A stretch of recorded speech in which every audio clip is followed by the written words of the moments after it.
ओम नमो भगवते वासुदेवाय। श्री कामदा एकादशी व्रत कथा। प्रिय भक्तों, प्रत्येक वैष्णव का परम कर्तव्य है कि उसे साल भर की 24 एकादशियों के व्रत को अवश्य ही रखना चाहिए। साल भर में यदि आप और कोई व्रत नहीं भी करते हैं तो चलेगा, लेकिन यदि आप एकादशी का व्रत नहीं रखते हैं तो बिल्कुल चलने वाला नहीं, क्योंकि एकादशी का व्रत ही एक ऐसा व्रत है जो साक्षात नारायण की कृपा प्राप्त कराने वाला है। संसार के समस्त सुखों को, भोगों को प्रदान करने वाला और साथ ही भगवान के धाम अर्थात वैकुंठ धाम को प्राप्त कराने वाला केवल एकादशी का व्रत ही है। आज हम आपको कामदा एकादशी व्रत की पावन कथा श्रवण कराने जा रहे हैं।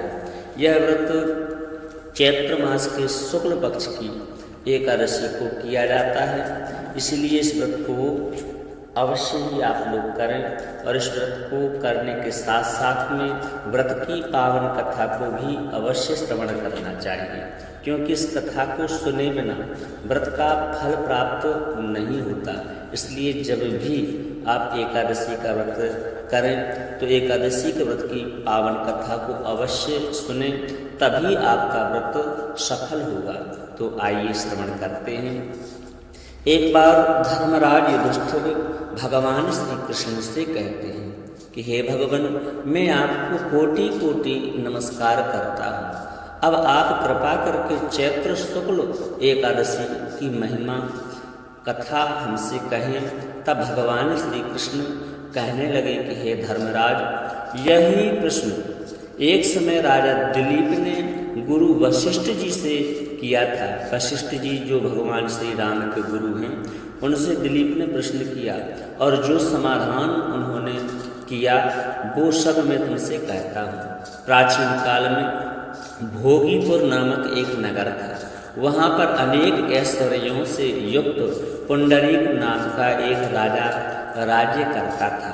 भोगीपुर नगर में अनेक अप्सराएं, किन्नर तथा गंधर्व वास किया करते थे। उनमें से एक जगह ललिता और ललित नाम के दो स्त्री और पुरुष के जोड़े भी थे। यह अत्यंत वैभवशाली घर में निवास करते थे। उन दोनों में अत्यंत स्नेह था, यहाँ तक कि अलग अलग हो जाने पर दोनों व्याकुल हो जाते थे। एक समय पुंडरीक की सभा में अन्य गंधर्वों सहित ललित भी गान कर रहा था। गाते गाते उसको अपनी प्रिय ललिता का ध्यान आ गया और उसका स्वर भंग होने के कारण से गाने का स्वर बिगड़ गया। ललित के मन के भाव जान करके कारकोट नामक नाग ने पदभंग होने का कारण राजा से कह दिया। तब पुंडरीक ने क्रोधपूर्वक कहा कि तू मेरे सामने गाता हुआ अपनी स्त्री का स्मरण कर रहा है, अतः तू कच्चा मांस और मनुष्य को खाने वाला राक्षस बनकर अपने किए हुए कर्म के फल को भोग। पुंडरीक ने श्राप दे दिया।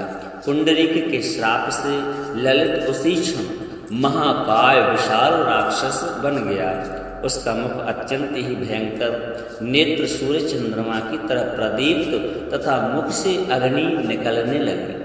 उसकी नाक पर्वत की कंदरा के समान विशाल हो गई और गर्दन पर्वत के समान लगने लगी। सिर के बाल पर्वतों पर खड़े हुए वृक्षों के समान लगने लगे तथा भुजाएं अत्यंत लंबी हो गई।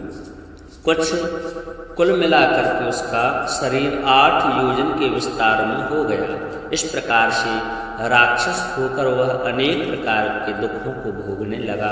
जब उसकी प्रियतमा ललिता को यह वृत्तांत मालूम हुआ ना, तो उसे अत्यंत दुख हुआ और वह अपने पति के उद्धार का यत्न सोचने लगी।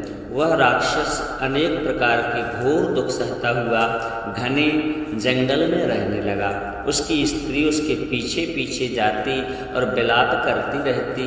एक बार ललिता अपने पति के पीछे घूमती घूमती विंध्याचल पर्वत पर पहुंच गई। जहाँ पर श्रृंगी ऋषि का आश्रम था।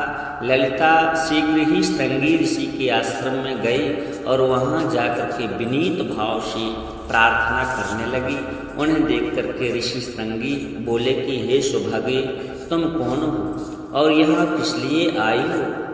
ललिता बोली कि हे मुनि, मेरा नाम ललिता है। मेरा पति राजा पुंडरीक के श्राप से विशालकाय राक्षस बन गया है। इसका मुझको महान दुख है।